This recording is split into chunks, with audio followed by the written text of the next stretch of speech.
Pwede yung baby! Ano ba?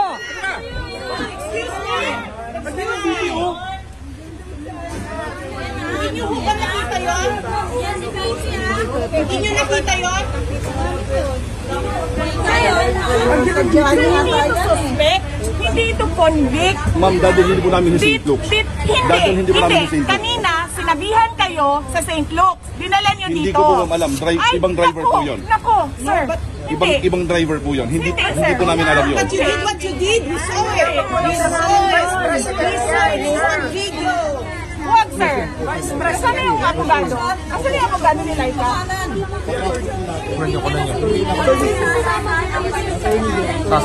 Yan.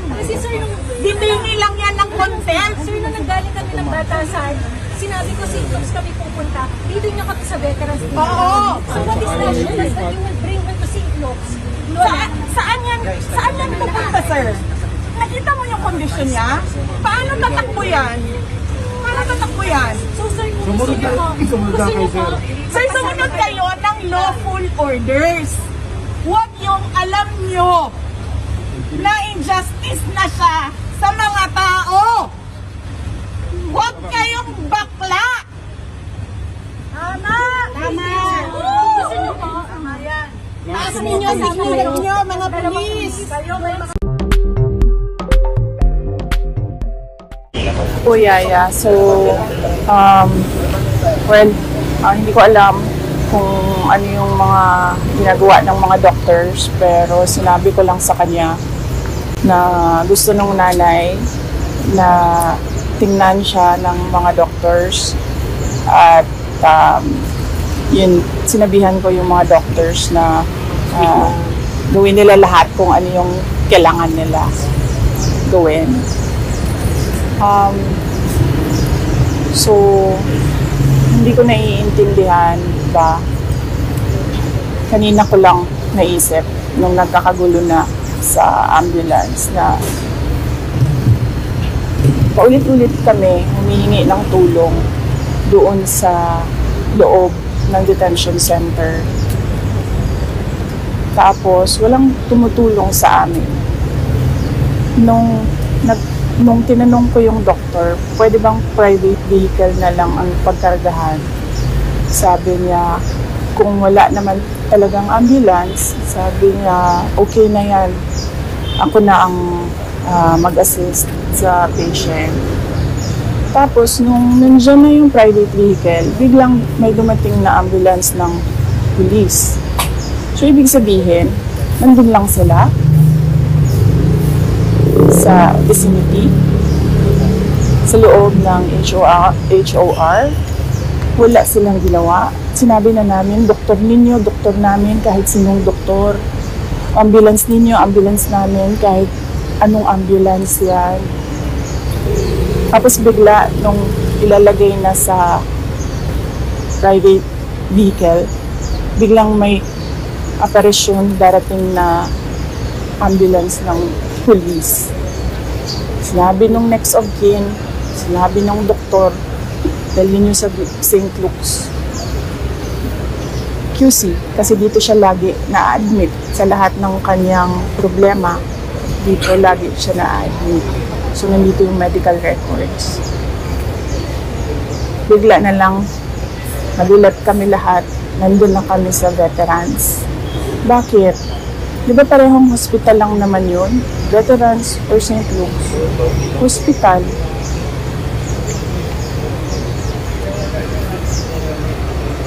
Tapos kanina, ayaw na naman nila tumulong. At hanap kami ng ambulance. Wala na namang ambulance. So sabi ko, magbayad na lang tayo ng ambulance. Kausapin natin ang St. Luke's. Anong pwedeng gawin? Nung dumating na yung ambulance ng St. Luke's, biglang meron na namang dumating na ambulance ng police. Tapos, nung nakita ko, nilagay nila naan naman doon sa ambulance nila yung pasyente. Tapos, sasarahan ako ng pinto sa mukha ko. Hindi ko alam paano niya gagawin yon. Isasara mo yung pinto na may tao doon. Paano mo masasara yung pinto? Paano tatakbo itong ambulance na ito? Masyadong sinungaling at scheming yung mga pulis ba na ganyan yung ginagawa nila sa pasyente. Sila yung nagsasabi kung anong gagawin yun sa pasyente. Yung sabi ko, doktor, ang mag-decide kung anong gagawin sa pasyente. Kasi hindi naman makakatakbo yung pasyente. She's hysterical. She's in pain. She is nauseous. So, saan pupunta yon? Lilipad ba ng Singapore yon? Hindi naman. Itong nag-uutos sa mga pulis, parang criminal yung kanilang binabantayan. Tingnan nyo. Para itong kikibuloy they were wasting 300 personnel para hanapin ang isang tao. They're wasting so much manpower dito para bantayan ang isang tao na na-contempt lang. Tapos, ano yun? Kanang atikon pa ba ang mga tao ba? Nagmamadali na lahat kasi ang iniisip natin yung well-being ng pasyente. Nagmamadali na lahat. Tapos, meron pa ang mga pulis na panlilin lang ba? Sinabi na, sasakay sa ambulance ng St. Luke's. Sinabi na, pupunta sa St. Luke's. It's truly exasperating. Kahit pulis, hindi mo na maasahan na tumulong. Tapos, gugulangin ka pa. Tama ba yung term na ginamit ko? Gulang. Lalansingin ka pa. Lalansingin Lalansingin ka pa. Diba? Saan papuntang tao? Saan? Kung mismong congressman mo, papatayin ka, yung police, lalansingin ka, tingnan nyo yung palibot. Anong klaseng police yan? SWAT? Tingnan nyo yung dami ng SWAT dyan. Ano yun? Gangster? Drug lord? Chief of Staff lang yun ng Office of the Vice President. Na, for the record, hindi nag-abscond, hindi fugitive, nag-attend ng hearing, nagpa-detain to cooperate. So, wala naman tayong, it's not our call kung gaano kadaming police dyan. Diba? Pero, yung lalansingin ka ng police, hituhin ka ng police. Ano mo yung sabi ng doktor kanina? They are so dishonest. Yun yung term na ginamit ng doktor kanina. Yung mga police, they are so dishonest. She was so frustrated because she had her patient in mind. And yet, somehow, kung sino man yung nag-uutos nitong lahat, they don't care if you die. You're just one of those na awan ko na, hindi ko na alam. There's no... How is she? Kumusta si Attorney Lopez? You cannot talk to her. But I understand, meron siyang mga questions na sinagot ng... merong mga questions sa doctor na sinagot niya. Pero kami, she doesn't respond to us. So I don't know kung anong... May binanggit mo bang initial diagnosis of doctors? Wala silang sinabi sa akin. Yeah, so Last na lang, you will stay dito sa St. Luke's kasama si Attorney Lopez. yes, oo. Kasi wala siyang next of kin. So, kanina, sa cellphone lang nakikipag-usap yung nanay. Sinabihan niya lang ako na take care of my daughter. So, sabi ko, I promised her, sabi ko na, kung ano yung gusto mo, tita, yun yung masusunod dito. Mark? Morning, ma'am. Ma'am, may information na hindi daw dito dadalhin ng mga police from veterans kundi doon sa correctional direction. Kaya ganito yung karami yung mga police kahit sa iba pang mga police district. Kaya nga, well, likely, baka ganun nga. They're so dishonest, yung mga police.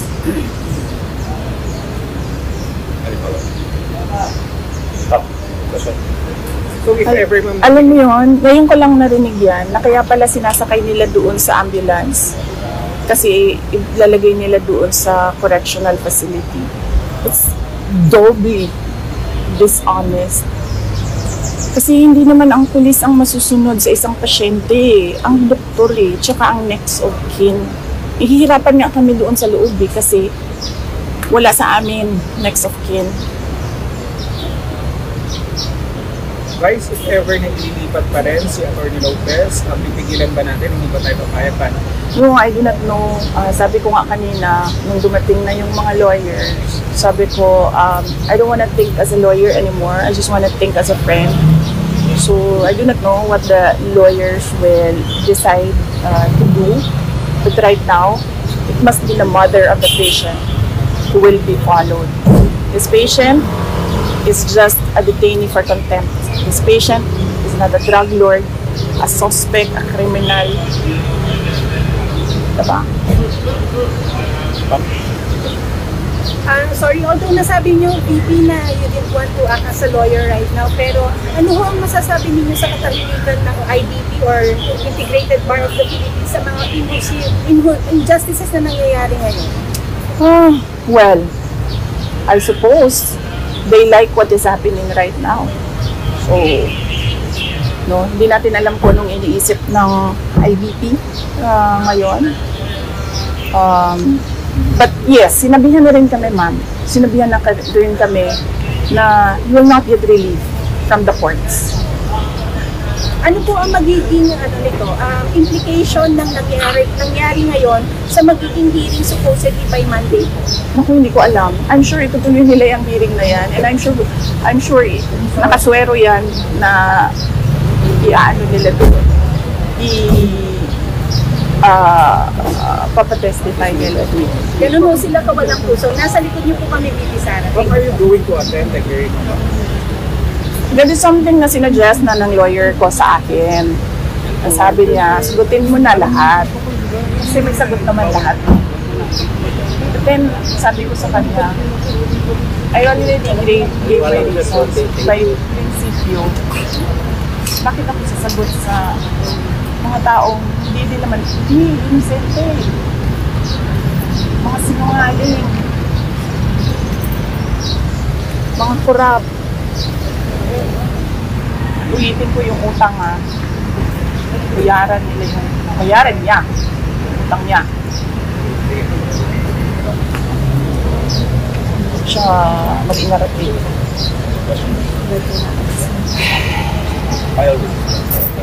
wala no final words but thank you, nagpapasalamat ako sa media dahil ang laking tulong ninyo na napapalabas namin sa mga tao kung ano yung nangyayari, ano yung sa loobin namin. But really, yan yung paulit-ulit na sinasabi ko kanina sa police ba. I mean, you should implement lawful orders. Kung na order is patently illegal, gagawin mo pa ba ang lahat to implement an illegal order? Saan ka nakahanap ng committee order na nangyari between 15 6:15 p.m. to 12 midnight on a Friday na walang pasok ang House of Representatives. Na hindi naman man lang nila sinabi doon na we conducted a meeting with the permission of the Speaker. And look, pagdating ko doon, hindi mo man lang alam kung sino yung kausapin mo kasi wala yung Sergeant at Arms. I mean, hindi ba yun? I am the Sergeant at Arms. Here is an order. I am assisted by the police. Walang Sergeant at Arms. Kanina, you were begging. Sino ang pwedeng kausapin for an ambulance? And then ngayon ko lang naisip nung himasmasan ako dyan sa loob. Yung ambulance ng police nandun lang the whole time. Lumabas lang siya nung lumabas na yung private vehicle.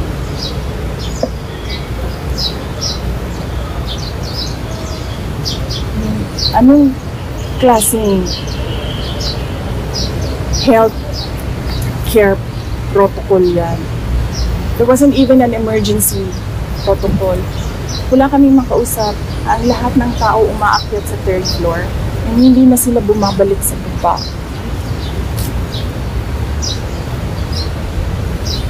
Diba?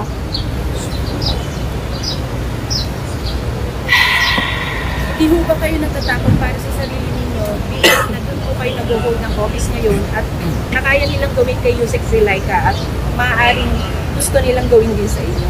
Oo, yes ma'am. Alam ko na, ako naman kasi talaga yung target, diba ma'am?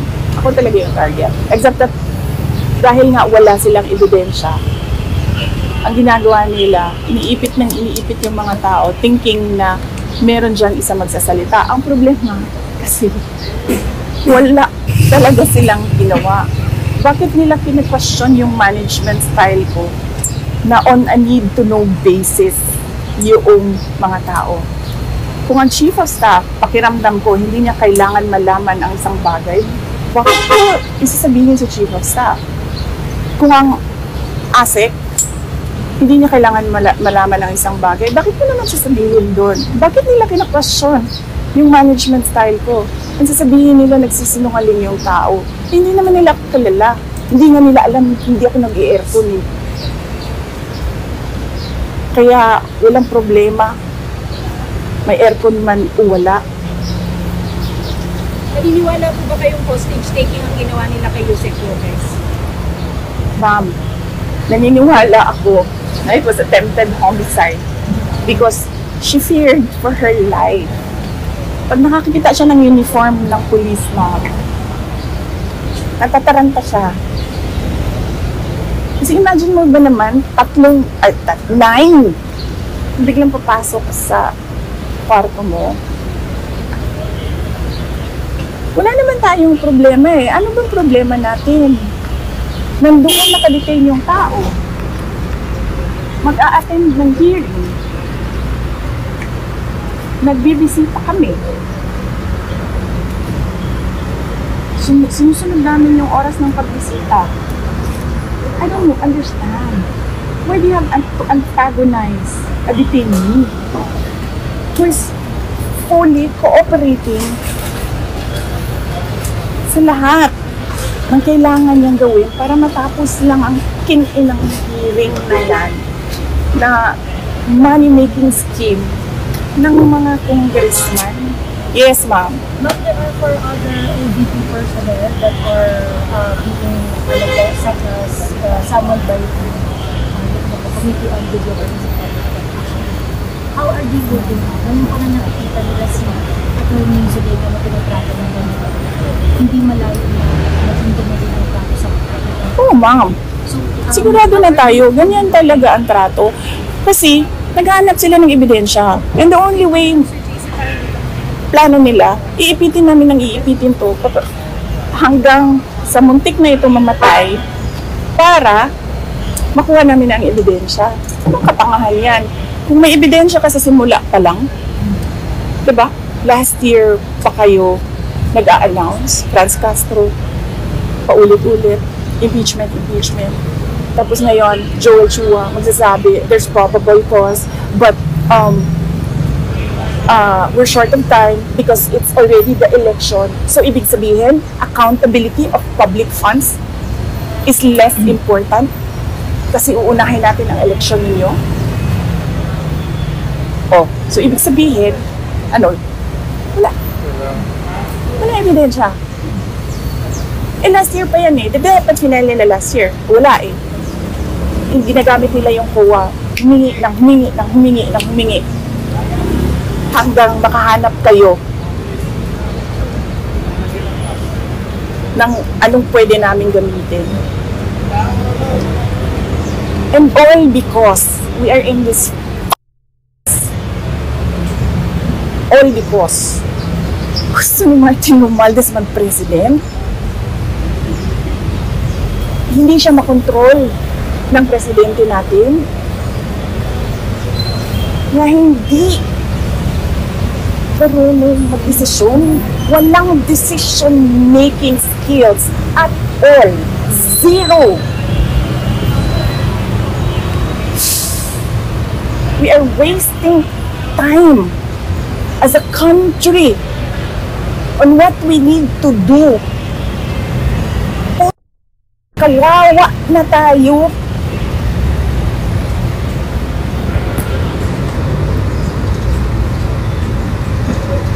Pero nandito tayo. God, nandito tayong lahat. Fishing for evidence so that we can demolish a family that is a threat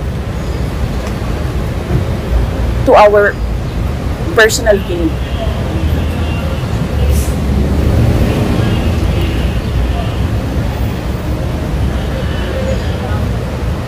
We are wasting time. This country should be working on being competitive, jumping to middle income, aspiring to be a first world economy. What are we doing? Doing nothing at all. Magkano ang dollar? Nasaan ang remittance ng mga OFW na inaasahan lagi ng gobyerno na hindi naman dapat?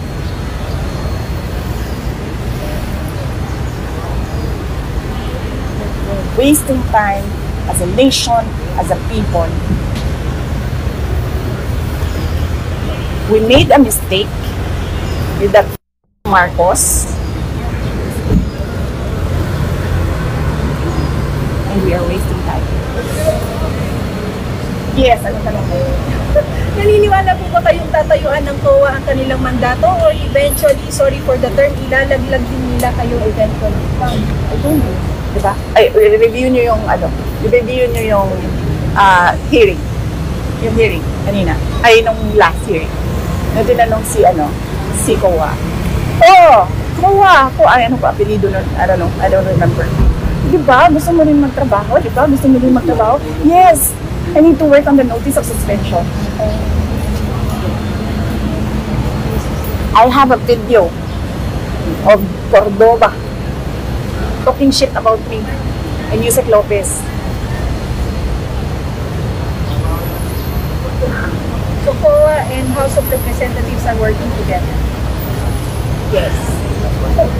Actually, sila lang ang working together and lahat ng taong bayan are just, parang playthings to the rich. They don't care. They don't care about you. Wala.